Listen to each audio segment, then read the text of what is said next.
I can't hear you, Rod. Can everybody hear me? Is it just Rod we can't hear?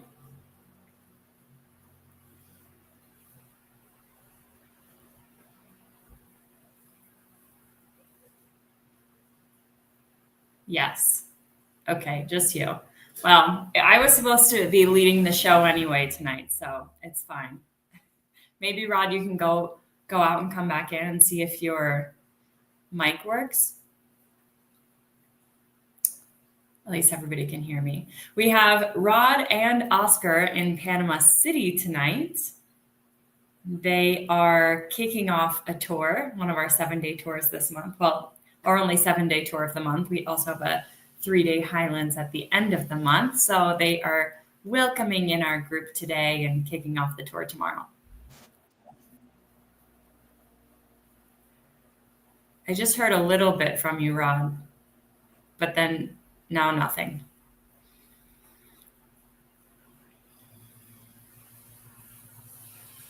So we are live.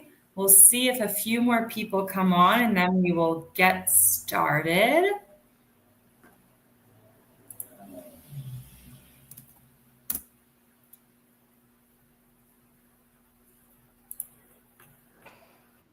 Testing 1, 2, 3. Now we hear you.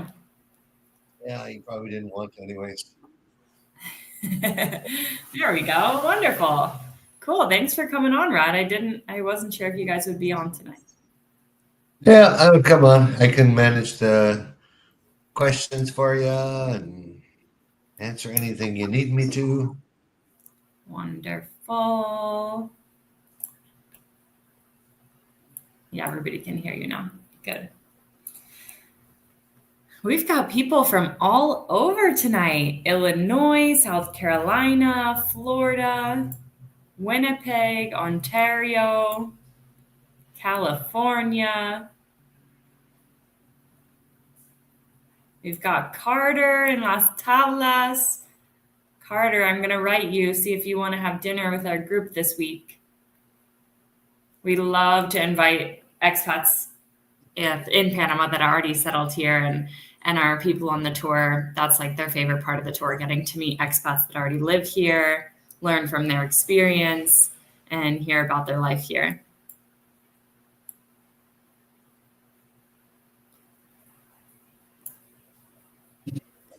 Texas, we've got a few Texas in the house. Awesome. Well, it's 7:02. So I guess we'll do a little introduction in case we have anybody new here, so you know a little bit about who we are and what we do. And then we'll jump into your questions. So let me just take this out. So I'm Megan. I'm originally from Pennsylvania. I moved to Panama in 2018. With no plan to move to Panama, I actually applied to the Peace Corps after graduating from Penn State. I knew I wanted to travel. I knew I wanted to do some volunteer work and just get some experience outside of the United States. So I did not think I would end up in Panama, which is actually a very competitive country to get into in the Peace Corps because a lot of people like to go to Central America. It's Spanish speaking. It's close to the US. It's very safe. But I found myself here and I had no idea at the time that it is such a popular place for expats to move to, for North Americans to move to and retire to. And so about a year into my Peace Corps experience, I met my husband, Oscar, who you see up on the screen there. And he's also an immigrant here, just like me, just like Rod, immigrant expat, same thing. But he is from Colombia. So he's lived here in Panama for almost 18 years now. And I've been here almost 7 years now. And after my 2 years in the Peace Corps, decided that I would stay here and see what this Panama life is all about. So I got to learn a lot about the Panamanian culture and really like a lot of traditions, Spanish language, living in really rural areas of Panama. And now I live in Boquete. I'm here most of the time, although I love to go travel around. Even though Panama is such a small country, there's so much to do and see. And there's still a lot that I haven't done yet that I want to go and explore. So, so yeah, Rod has up on the screen there a little bit of what we do now. What I spend most of my time doing is helping people come down here, go on tour with us, decide if they love Panama like we do, if it's the right move for them. So we have our 7-day cross country Panama tour. We have a 3-day Highlands tour for people who kind of know they want to be up in a cooler climate of Panama. And then we also have our Panama Total Access Pass, which is a full relocation guide for people who maybe are already here but just need help with getting settled and getting set up, or they know they're moving, they've already visited, they know where they want to go, but again, they just need that support, or people that just they can't do a group tour, they just want to explore on their own. In the Total Access Pass, you'll get a beautiful hardcover book with lots of good information about Panama, about all the stuff you'll need to know if you are moving here, setting up your bank, setting up your cell phones, finding a rental, insurance, medical care, emergency services, all of that stuff is in there. And then it also comes with one-on-one calls with us and our team to help you get set up and prepared for your move. And then all of our continually updated contacts and information on our online portion of the Access Pass, so that you can set up your own tours with local guides, or if you just need a facilitator or a driver or a rentals agent, it's all on there. So even if you're just thinking about relocating, this is a great way to jump into research. If down the road you decide to come on a tour as well, we'll just give you a discount on the tour since you already got the Access Pass, because all of our tour guests get the Access Pass included with their tour.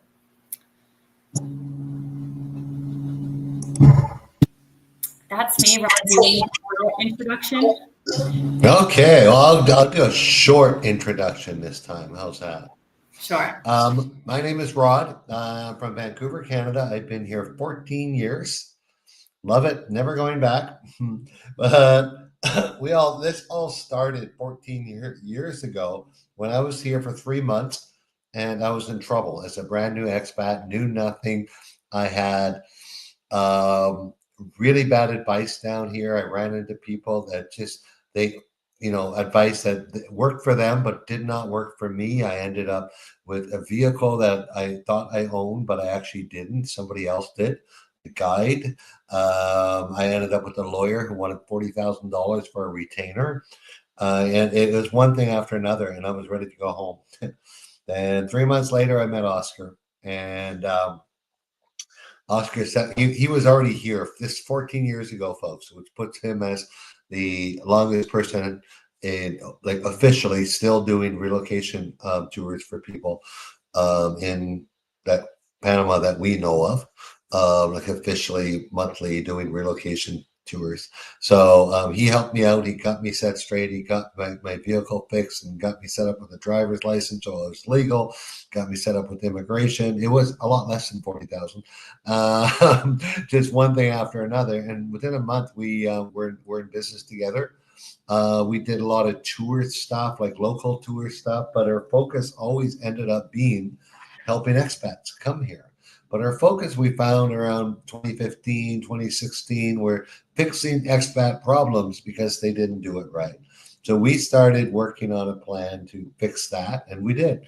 In 2018, we formed a company that is now what we are today, and small group tours. And our focus was around that small group because we assist our group members at the end of the tour when they decide to move here. The three of us are involved in their move in as many ways as they require.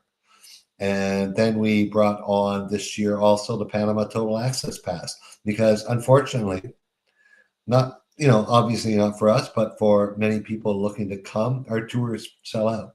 We're sold out till next April now. So we have some couple spots for couples on the March Cherokee Highlands tour, but you can still do this with the Panama Total Access Pass, folks. The Panama Total Access Pass will give you everything a tour gives you, except seeing all the areas. But you can do that once you get here also on your exploratory trip with access to our guides that give you day tours and can show you all the different neighborhoods and expat stuff. So, yeah. And you still have access to Oscar, Megan, and myself. So that is it. Megan, take it away. Start pushing the questions in the chat. Excellent. I did see one question all the way at the beginning when we came in and everyone was introducing themselves that I didn't want to miss. Let me see if I can find it. There it is. Sandra, why should I get a cedula? Well, Sandra, good question. And let me just clarify, if you're a foreigner, you mean an e-cedula. So the cedula is the Panamanians' version of ID card here. And if you're a foreigner, you're extranjero, which starts with an E, so they do e-cedula in front of it. And it's optional. Once you get your permanent residency in Panama, you have the option to get an e-cedula. You should get it because it makes your life a lot easier. It will give you a number that is your unique identifier number in the country that never changes. So if you're from the US, similar to a social security number. And your residency card is tied to your passport number. So every time you get a new passport, you have to update the residency card. And then that's your ID number on everything that you have in Panama. So your bank account, your car title, possibly property title, everything you do here then has to be updated, wills, etc. So it's just so much easier if you get the e-cedula, then you have the same number on everything. You never have to worry about updating. You just get a new card with a new picture every 10 years. Pretty much you don't even use your residency card once you get the e-cedula. Exactly. The law in Panama is even if you have a residency card, you must still carry your passport with you everywhere you go. Because your passport is your national ID, not your residency card. Once you have your cedula, you can safely put that passport away for travel days only. Yeah, and authorities here aren't really used to seeing a residency card that much. So when they look at a cedula, they easily know what they're looking at. They're like, okay, you're the equivalent of Panamanian here. Those things we don't like to talk about, the death, having a cedula and everything. And, I updated my passport, but we didn't update the house title. We didn't update the cars. You're going to be years in probate and trying to get that fixed. So it's just not worth not having the cedula. It's about $100 to get a cedula. If you get a lawyer to do it and help you throughout the entire process, you're going to pay $300 or so for it. It's well worth it. Save you a long time with a lawyer. Good for 10 years, and then it costs $40 to get a new one where they just give you a new picture.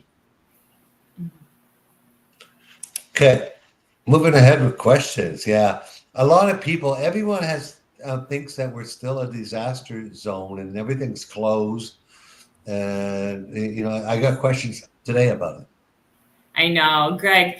Yeah, everybody's seeing all those videos days later of the flood that we had in Boquete on Sunday afternoon.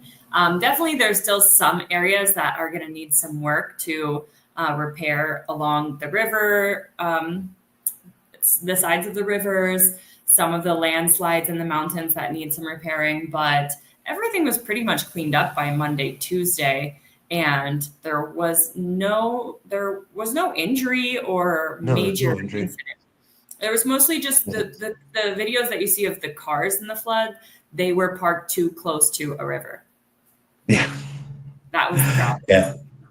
Yeah, they were parked. Those weren't people that dove into the river inside the cars, folks. There was only two, but they were both. They shouldn't have been parked. Like the riverbank collapsed. That's not a parking place, folks. Okay. And the main street floods here once, twice a year. It's just that you get 4 or 6 inches of rain in an hour. It's got to go somewhere, and it's going downhill, and we're on a hill. Mm-hmm. Yep. Okay. Yeah, it's part of living in downtown Boquete or anywhere in the mountains. If you don't like risk or any inconvenience, then probably Alto, Boquete, and South would be better for you. Yeah. Next question. I will be 75 in December, and I've read that it can be quite difficult obtaining health insurance once you're my age. Yes, international health insurance. Most Panamanian health insurance plans do have a cutoff to enter before you turn 75. There are some local plans that could be a good supplement option for you. What do you think, Rod? And the thing to remember, if you get your health insurance before you're 75, you have it for life. It's not that health insurance ends at 75. But if you're 75 or over, the international plans won't let you enroll. So you're looking at more of what they call copay plans here. It's something that most US folks are used to. But in Panama, if you're under 75, the international plans are all 100% coverage. There is no copay. But over 75, you're looking at copay plans where, they're typically private hospital, where the hospital pays 70% of the procedure and you pay 30. Now, the prices here, folks, are a lot less than the US, a quarter to an eighth for some procedures. Like you can get a hip replacement here for $6,500. So if that was the case, you would have to pay 30% of that, so 1,800. So there is some options for people over 75. So you just got to check it out. Oh, hey, David Sharon. Oscar the Fixer. He loves a good problem. That's what we call him. Okay, next question. It's going to scroll by. I think Deanne, that's for you, Rod. Okay, there it is. Hey, Deanne, I hope you're all doing well. Specifics on jet sharing, amount of people, pups, luggage. My husband and I are planning on moving there with our 3 dogs. 2 of them are 100 pounds, and other 50. Do pups fly in cabin or cargo? Well, on a jet share, we're talking an 8-passenger private Lear type jet, okay? And so that would be 2 couples would be sharing that with their pets if you have 3 big dogs, okay? And the price of those from Florida is typically around 26,000, 27, depending on the price of fuel at the time. And you would split that cost. So it'd be like 13,500. And if your dogs are over 100 pounds, it's not actually the weight that's the limit. They don't even really care about the weight. It's the height of the dog. If your dog is more than 31 inches from standing on all fours, measured on his front legs from the floor to the top of his head, standing up straight, or the top of his ears if he's got pointy ears, has to be less than 31 inches. Then the length is important too, but that all depends if it can fit in the largest crate. So I recently did a dog that was 105 pounds, and it fit in the crate just fine. It was a bulky dog, so it didn't need a jet share. But still, that process is going to be just for that one big dog. You're looking at 2,500 for the whole process. So if you're talking bringing 3 big dogs, and you guys, and by the way, there won't be much luggage. You'll be shipping your luggage separate because once everything is inside the cabin, there's no luggage compartment in the private jets. So so it would just be you guys, some carry-on, and the 3 dogs, and the other couple and their dogs. No guarantee on a schedule. We have to find people that are willing to share. It's not usually that difficult. It's great too, depending where you're living. Your choices are not just Tokuman. We've flown, but the other couple's going to have to go there too. We fly to David. We've flown into Rio Hato. We've flown into Bocas del Toro. So just a lot more options.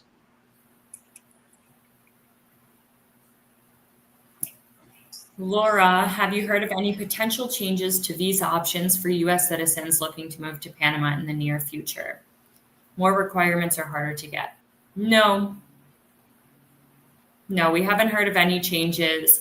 The biggest change in the last, in a while was the Friendly Nations change, which required a bigger investment and a two-part process. But besides that, I mean, we never hear about any change to Pensionado, which is the biggest program for most retirees moving here. And it's so affordable and really quite easy to get. Um, there's a lot of benefits because, the pensionados, the retirees moving here, they're coming here, spending their pensions, supporting the economy, supporting local businesses. They're not taking jobs. Even if they decide to start a business, they don't have a work permit, so they have to hire Panamanians to do the work in that business. So there's really no drawbacks to the pensionados moving here. It helps a lot the local economy. Yeah, as far as immigration, there has been some recent changes at the borders too. A lot of people do their research on the internet. Number one thing is check how old the information you're reading. Some places are really hard to find dates, but some things, if you're using the terminology border hop, I'm guessing you're reading stuff from 2016, 2018, stuff like that. If you've read it so many times, you're actually using the terminology. Just in the last 2 weeks, immigration at Paso Canoas, the Costa Rican border, the main border on the Pan American Highway, have been hassling North Americans and South Americans about doing border hops. And they haven't restricted anybody. They did back, about 5 years ago. They haven't turned anyone away. You can't come here for 180 days, go across somewhere for 3 days, and come back and live as a perpetual tourist. Those days are over. Between 2012 and 2018, you could have done that. They didn't care. But they're not looking for. They might let you do it once, especially out of Panama City and fly somewhere. But now the border's been some grumblings down there lately. Yeah, but as a North American, you can stay here for 180 days. Yeah. So that's super lenient too, because for the rest of the countries, they can only stay for 90 days as a tourist. WestJet. Yeah, that starts pretty soon. Canadians, woohoo! November 5th, correct me if I'm wrong, the first flights. WestJet to Panama City. Soon, we'll let you know. In short term, before e-cedula, can I use my US passport card instead of carrying the big passport? No. If They you're don't know flying what they are. Yeah. you need to use your passport book. Yeah.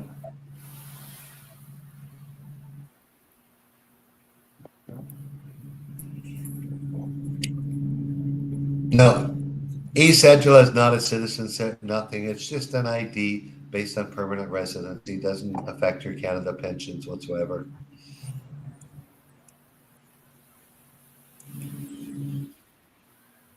John, could still be part medical care, part B, or maybe adventure? Okay, I'm not sure if that's an answer to a question or a question. If that's a question, John, we need you to rephrase that. And folks, there's no need to answer questions in the chat. There we go. Oh, lady, the young 75-year-old. Oh, international health insurance. Yeah. You fill out here. I'll put the link in the chat. You want to start on this one, Megan? Yes. John, what is considered $1,000 income for retirement? Herd, saver, annuity, or golden visa 200,000. So the $1,000 pension requirement is for the pensionado visa. The easiest way to qualify for that is a $1,000 social security payment a month. If you're applying as a couple or with a dependent, it's an extra $250 per dependent, so $1,250 requirement for a couple, and that's the pensionado visa. So I think you're talking about different visas here. Some people, there are, I think, some annuity options with the pensionado visa, but they are quite strict because it has to be proven to be a lifetime pension. So that's something you would want to talk to your lawyer about.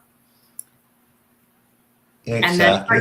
There's sorry, go ahead, Meg. yeah, if you don't qualify for pensionado visa, that's when you can start looking at some of the different investment visas, which the lowest investment is $200,000. And it's a limited investment. So it could be a CD for 2 years or a real estate purchase that you could then sell, or a CD taking the money out after. Yes, that in short. Yeah. So, John, I think there's a second question coming up. Yeah. The pensionado visa is any pension for life, government or private. It has to be a pension, or it has to be like a life insurance annuity that is not self-directed, that is for life, that you can never cash in. And there are certain requirements for unknown ones, like life insurance annuities, that you're going to have to get from the company to prove that they are for life.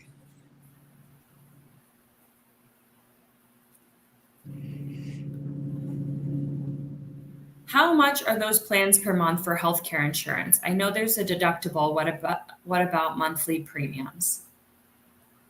I I think maybe she's talking about local plans when we were talking about Well, local yeah, the plans locals are what, 110 to 185 a month, with the local hospitals.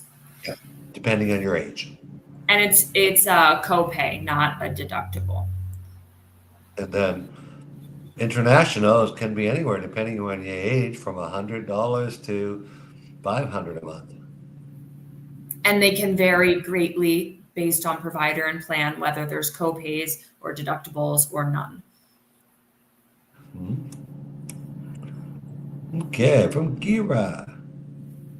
When coming down to get the temporary residency, is that the best time to open a local bank account? Can you discuss moving money from Canada to Panama?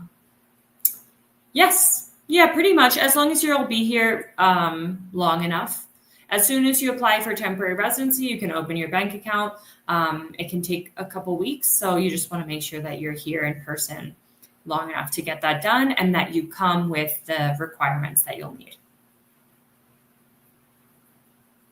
Exactly. Moving money from Canada to Panama. I'll touch on that a little bit. It's only different than from the US because of your exchange rate. You don't want to wire directly. I don't advise people to wire directly from their Canadian banks to their Panama banks, because you're going to lose about 2 to 2.5% on the transfer. So I like to use companies like Wise, WISE, Knightsbridge, OFX. You can check all those out in Canada. They are currency exchange providers, and they will typically exchange a currency for 0.5%, as opposed to people like the Royal Bank, like 2%. So, Nicole. If we purchase property and meet the monetary requirements for Friendly Nations visa, do both myself and my husband qualify for residency? Yes. Exactly. Except for the extra $5,000. That's the only difference. Yeah, it's just a little bit. I mean, it's already 200,000, so $205,000 property investment, but yeah.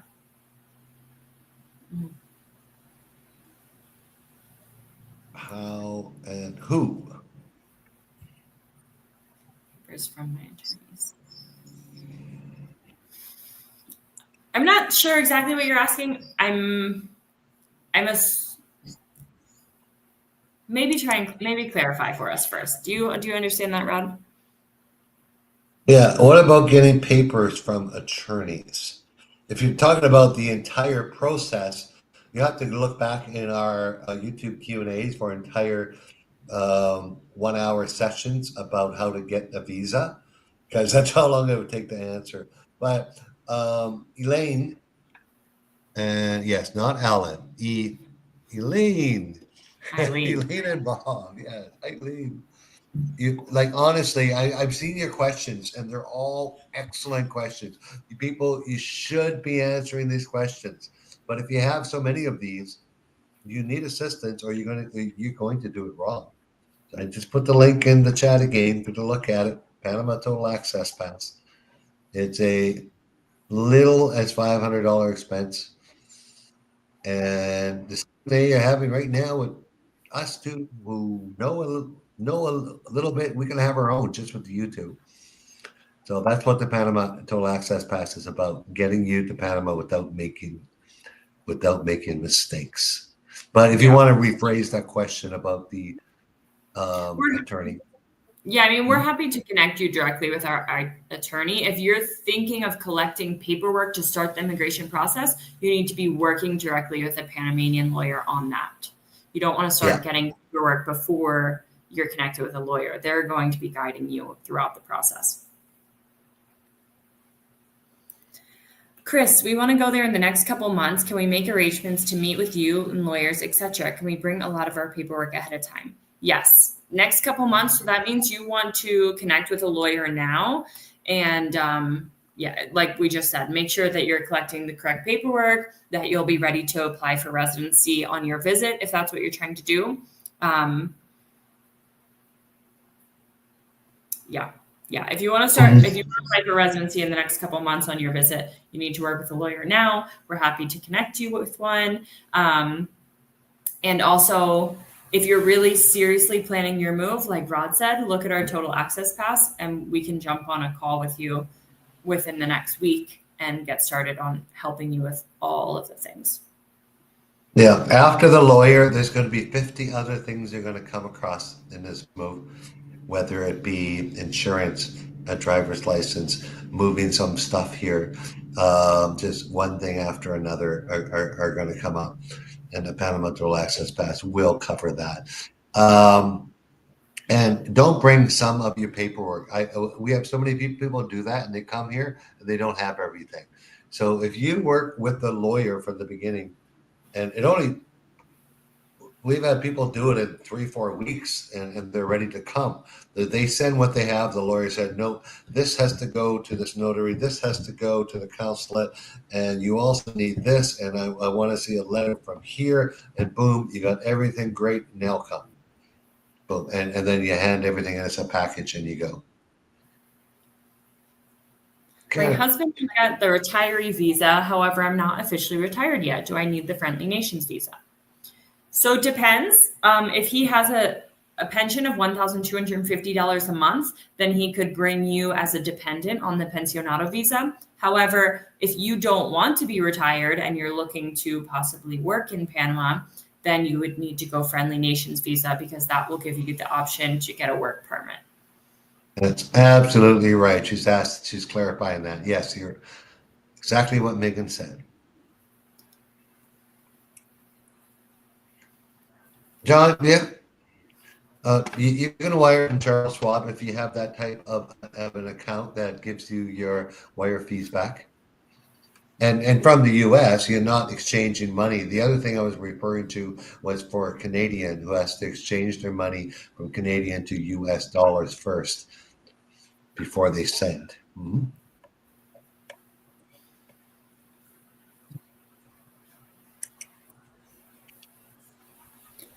Are you finding more people from Canada and Europe interested in Panama this year?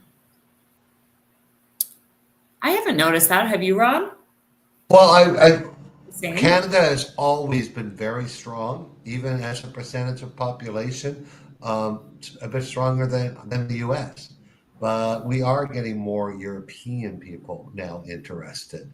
We had someone from London, north of London, just booked yesterday, and we recently had some other Europeans, and so you know I can see that happening. We've always had Yeah, Australians and we've stuff always like that. had some Europeans.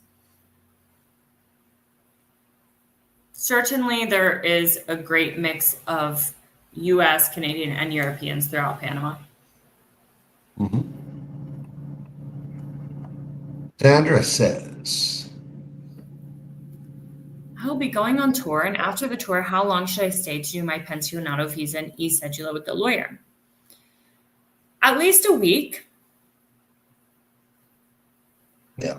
I think, usually the way the lawyer does it, we're going to use a lawyer that, on tour, especially, that has offices both in Panama City and Boquete.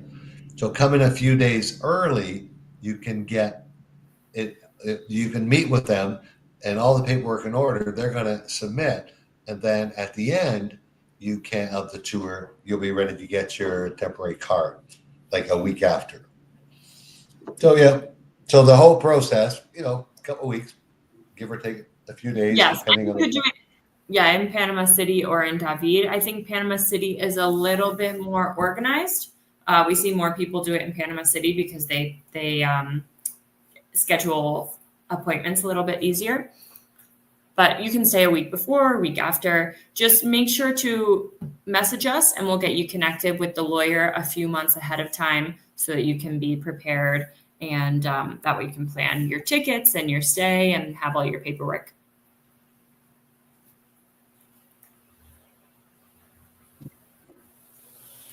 What documents do you need for citizenship? So depends where you're from. You need to first be a permanent resident. For North Americans, you need to have been a permanent resident in Panama for 5 years first before you can even apply for citizenship. And an application for Panamanian citizenship is not guaranteed that you'll get it. It is a bit of a competitive process. Like you have to show that you have done enough in Panama to have earned citizenship. So you've contributed to society here. Maybe you've employed Panamanians, you have a business, you have family, you know Spanish, you know a lot about Panamanian culture, tradition, history. So for most people, they won't go for citizenship. You do have to verbally declare that you will renounce any other citizenship that you have. Now, this isn't really followed up on. There's a lot of people that hold dual citizenship here or multiple citizenships, and Panama doesn't really care unless you're a politician running for office, and they'll say you don't qualify because you have multiple citizenships. But for most people, the difference between permanent residency and citizenship is so insignificant that they don't go for it. I mean, the only difference from permanent residency to citizenship would be with citizenship, you get passport, Panamanian passport. You can work jobs that are reserved for Panamanians. You would no longer need to have your work permit renewed all the time if you're a foreigner working here. You can vote, you can protest, you can run for office. So those are things that most expats or foreigner retirees just don't care too much about. Oscar wants to be president, I think. I think he's been here long enough. He should get citizenship. That's he should be able to vote in the local elections. Hello, Chris. Question. How long does one have to be collecting on the pension before you can apply to the visa? It's at least, it might be just a couple months. You definitely do have to be collecting and have shown the deposit in your account and be able to show that. But I don't know. Is it like a couple months? At the most, our lawyer asked for 2 months of direct deposits to show, or check stubs, depending how you're getting paid. But yeah, but don't forget the whole process. You don't have to apply for visa the day you arrive in Panama. You don't have to apply. You can wait 3 months and then apply. So let's say your Social Security is coming in your first check in January, and you want to come in December. Come in December and find yourself your rent. You know the check's coming. It's not that it's not going to come. And then apply in March. You can get all your paperwork done in November, and you're still good because the paperwork has to be within 6 months.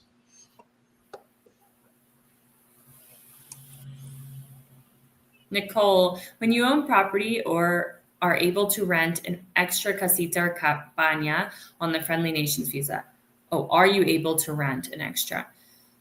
Or is this considered work? Okay. Yeah, It's considered income. Yeah. Yeah, like if you have a casita on your owned property, can you rent it out or put it on Airbnb? Yeah, it's a little bit of a gray zone. I mean, you could technically manage it or like hire Panamanians to take care of it, clean it, manage people coming in and out, and then you wouldn't be doing the work of a local. But if it's on your own property, it's sort of a gray zone of like, is it going to draw that much attention? But technically, you should have a work permit. On the Friendly Nations visa, you can get a work permit, but not until after the second application when you have your permanent residency. The definition, if you're coming here and you're taking a Panamanian's job, then you need a work permit to do that. There's nothing wrong. I'm not saying there's anything wrong with taking the Panamanian's job, but you just have to have that work permit to do it. But like Megan said, if you have a casita at your house, there's a highly good chance you have a maid. Megan, you have someone clean your house? Yeah, if you rent the back room, she's probably going to clean that house for you too, and you're going to be paying her and creating Panamanian income, so it's probably not a problem. Mm-hmm. Okay, Aline and Bob, I think they're on our March tour, Megan. I think you're right. Yes, that's right. Yes, of course. Yes, we'll get you connected with them now. Do that tomorrow. We have a lot of people in the New Year tours reaching out now because they know everybody gets busy over the holidays and then you forget and then it's almost time for the tour. So we'll get you connected with them. Yeah. Oh, sorry. Your next one. I think you kind of already answered that one. And Edward's voting for Oscar. We started a trend.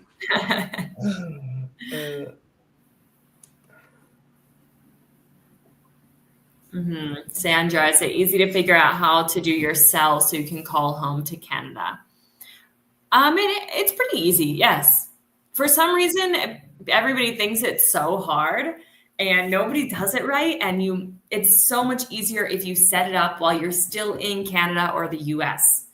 That makes it so much easier. It's hard to set up once you're here in Panama. So we have a whole chapter about that in our Total Access Pass. And on our one-on-one calls, we always remind people to do this. And it will make your life so much easier and you'll save so much money if you do it the right way. Yeah. I've had a Canadian number on my Panama cell phone for many years. I've never paid a penny for it. And our guest, I use it for business. I use it personal. I shouldn't say, I haven't paid a penny for calling. It cost me $1.50 a month for Canadian texting. So, it's called Fongo, Fongo. There's your tip of the night. Save yourself hundreds of dollars when you move here by don't bringing your Canadian number, bring your Fongo. In Fongo, you can actually get your existing Canadian number ported over to Fongo. So you don't even have to change your number.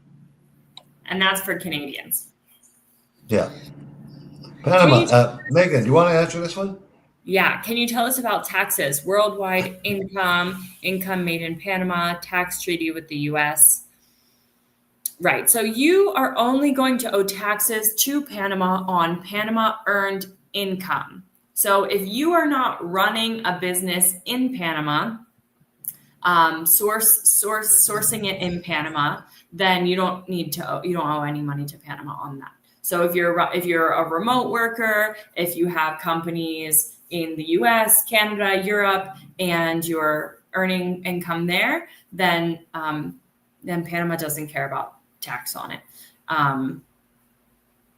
Now, if you're from the US Well, this is kind of unique that the U.S. Taxes based on citizenship, where most countries in the world tax based on residency. So if you're a U.S. citizen, you'll always have to report back to the U.S. and pay taxes on your income. However, if you are earning, most people here aren't going to have a Panama company. Of course, we do, so we know a little bit about this. There is a tax exemption. If you're earning income in Panama, you're working in Panama, you have a job or you have a company here, then up to, I believe it's $120,000 of your income in Panama is exempt from U.S. tax. Okay. Anything I'm missing there? Yeah, the only last part is there a tax treaty with the U.S.?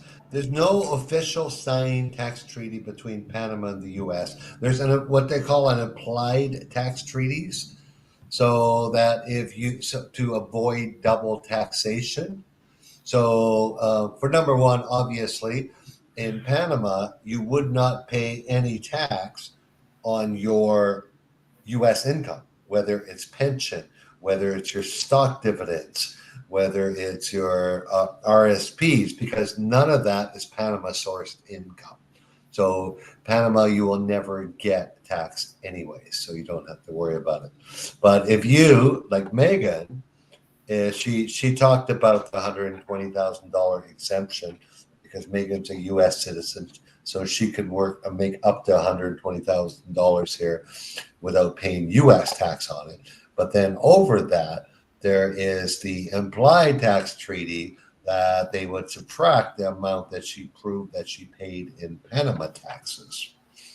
So it's not the end of the world where you'll end up paying 50% or 60% of your money in taxes.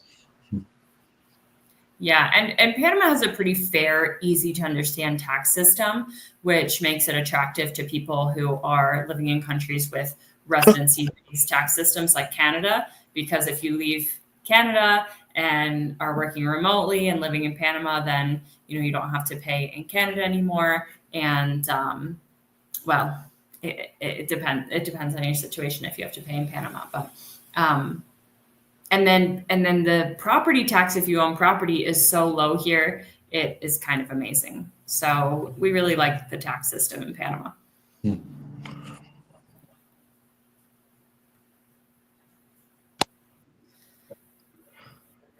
Is it better to sell my car or buy one? Yeah, typically, yes. Some people, they love their car. They're happy they brought it. But in most cases, it's so much easier and smarter to sell your car and buy one in Panama. We have different vehicles here, even if they have the same name, it's the same model. Typically, it's built totally different in a different factory in a different area of the world to different standards, sometimes a totally different engine. We have different fuel here, so that can affect the sensors on a car from the States. So, and you want your mechanics to be able to know how to work on it. You want to be able to get parts here. So for most people, it's just so much easier to get a car that is easy to work on here, that most people have.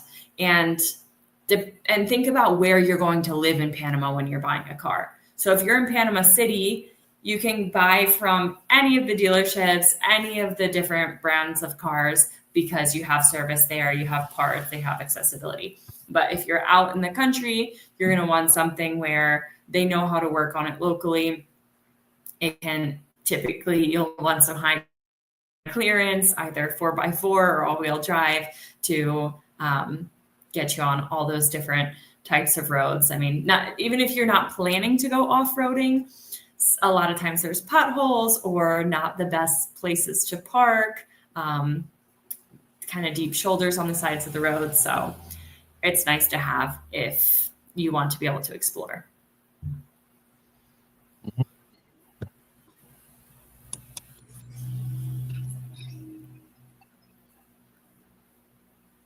How's the internet in Panama City? Yeah, for remote workers, this is really important. The internet is fantastic in most of the country, unless you're getting into more rural areas. So actually, internet isn't what we worry about too much. It's more power stability, depending on where you are. Sometimes we get short power outages, and even if they're really short, if it goes out, then it knocks out your power. If you're in the middle of a Zoom call, it can just be really inconvenient. So having a battery backup system or a small generator, if you really want to go that far, just to keep your power and your Wi-Fi on for those small outages is really smart, especially if you're a remote worker, and just convenient for anybody to have, really. And then you can also get a backup internet system just in case your Wi-Fi goes out. You could get a Wi-Fi with multiple providers, or get a cell signal backup Wi-Fi, or get Starlink, or have like a really unlimited cell phone plan where you can put a hotspot on your phone as a backup. There's a lot of different options there. Hey, I got to see this on the screen. Which is the best for transportation, or just buy most things in Panama? I think John's talking about moving the stuff. Should you move the stuff or buy it in Panama? Right. Well, let's Most things. answer that question. If that's not right, John, ask it again. Do you bring everything with you, Megan, or do you buy everything here? Yeah, I would say bring the stuff that's really important to you, that makes you feel comfortable at home, the things you love to use every day, whatever is the thing that you love. If it's cooking, if it's building things, if it's painting, bring that stuff with you. If you really love your bed or pillow or bedding or stuff like that, then bring it. I rarely hear of people that, brought some stuff and then didn't want it or didn't need it, unless they did a whole container in their whole house full of things. Then sometimes they're like, we definitely didn't need all of that. It didn't even fit into where we're going. But a few boxes are typically nice. People like that. And as far as things costing more here, it really depends where you're buying, what you're buying, because if it's imported, then of course it's going to be a little bit more. But we do have Amazon now here, so that's really helping to make prices a little bit more competitive. It's not everything in the US store, it's more smaller items, but it comes with free international delivery. If it's in that $35 to $100 range on goods. Most things in Panama cost more. That's so general. The more Panama-based products you go, the more you're gonna save. The more imported you go, the more you're gonna spend. What do you think about that, Rod? Yeah, most things in Panama do not cost more, especially now. In the last year, they don't. Many things cost less. On the electronic TVs, very competitive. Computers, very competitive with the U.S. products and stuff like that. Coffee makers, I could buy a Ninja Lux, that new Ninja Lux that everyone's dreaming about. $600 in the U.S. It's $500 here. So it's just many different. That's just something I looked at yesterday. I recently I was in that line for a high end coffee maker, and I bought it here as opposed to the U.S. and saved $200 on it. So yeah. Okay. It's just less variety, less options. It's not as a consumer. Yeah, exactly. There is less variety. With only 4 million people compared to almost 400 million. Elaine, I'm going to answer this one, Megan. Because of the tenuous nature of Social Security, the one thing, Bob and Elaine, your Social Security income has to be proven once. With your Social Security letter, you're going to download from Social Security saying that you're receiving this, that gets stamped, approved. You never, ever have to prove to the Panama government for the rest of your lives living here that you earn Social Security because you've received a pension for life. Sorry, a residency for life. It's a lifetime residency. So you don't need to worry about futures of pensions and stuff like that. Mm-hmm. Ella and Blenda have a good question Hey here. guys. Would we be able to get our Texas driver's license authenticated and obtain a Panamanian license on the same day? No. No. But in Unfortunately, within not. like 3 days, 3 within to three 4 days you days. probably could. Yeah. Yeah, Yeah. four. Yeah, it Four would depends on be. holidays again, weekends. There's three different departments involved in that process. Yeah, and make sure to get your US embassy appointment in Panama City ahead of time. That's the hardest part for people scheduling this, because a lot of times US embassy appointments are a few weeks to a few months out for notarization. So make sure you get that ahead of time. And then once you have that, ideally you give that the authentication to a facilitator and they get the foreign affairs office stamp for you, because that's a bit of a runaround. And then from there, you can go to Search Your Son and get your Panamanian license. Hey, John, internet's run by cable companies. Yes and no. Cable and fiber companies. We've been fiber optic here for years, and we've had a few internet prices. It's crazy, folks. I got a recent quote. I'm switching.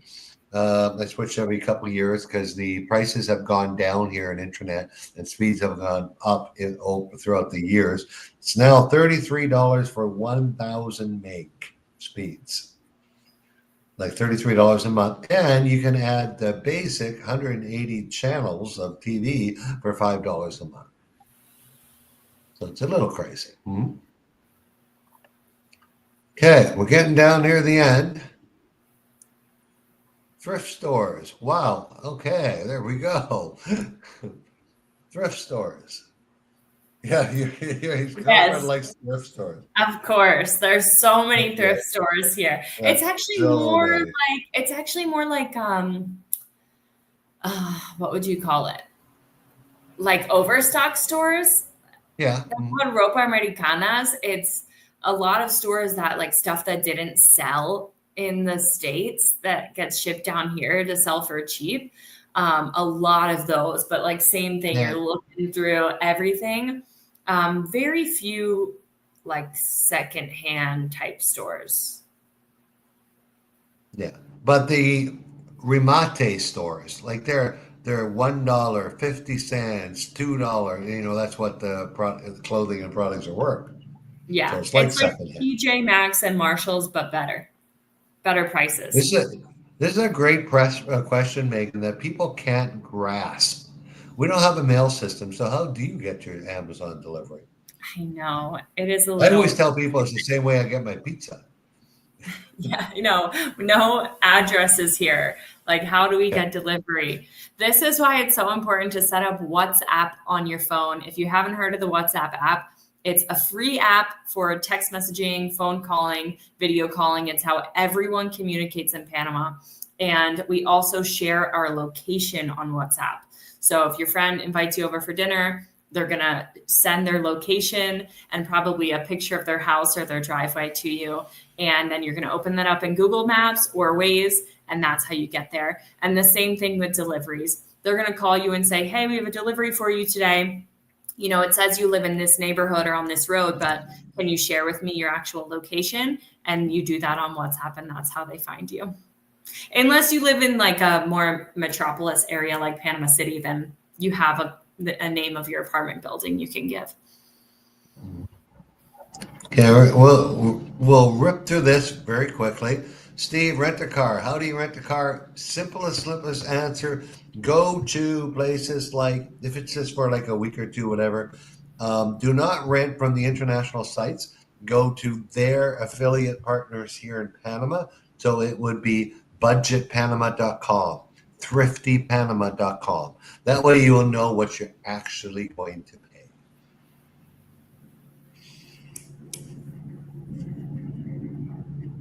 Does it help to know Spanish? Doesn't hurt.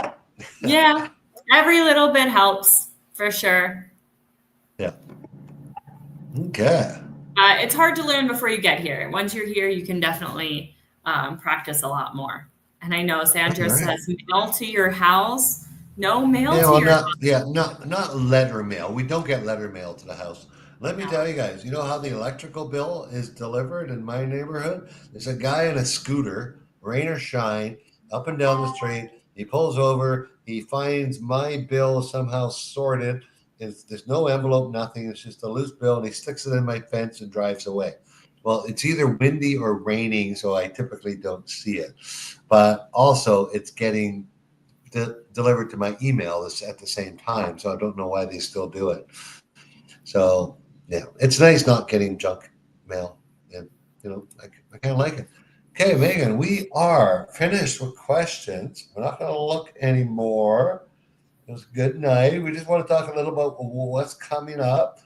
As you know, for our guests, past guests, future guests, like people who are booked on a tour, Panama Total Access, we are going to have our first Q&A, members only Q&A later on this month. In the second half of this month, watch your emails. We'll be coming directly to you, and we're going to be doing that once a month now.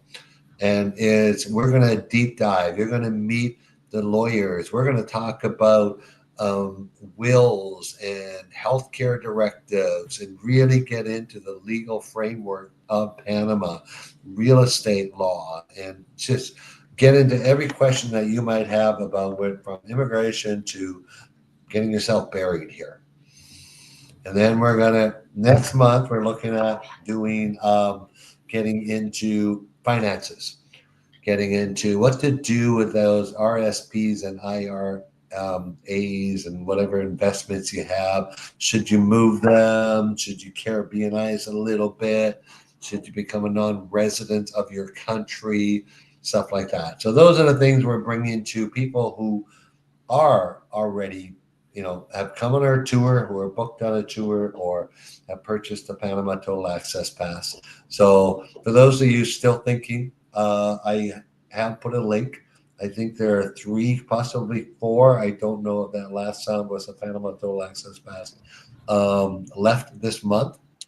So if you want to get in on that program, it's very well worth it. Read about it. The link is in the chat. And follow us on Facebook, Instagram, YouTube, TikTok. We have a YouTube this week, so we will be sharing what our group is up to this week. And you can see all of our Q&As on our YouTube. And we are trying to get lots of more content info out there to you guys. So make sure to follow. All righty. Okay, guys. Thank you all for coming. Hey, Woody, yes, we'll see you in 2 weeks, won't you? Okay. Next time, every Thursday, same time, John. Every Thursday, go to our website. Just click on any of the links that I put in for the website in the chat, and you'll find our Q&A schedule. Okay?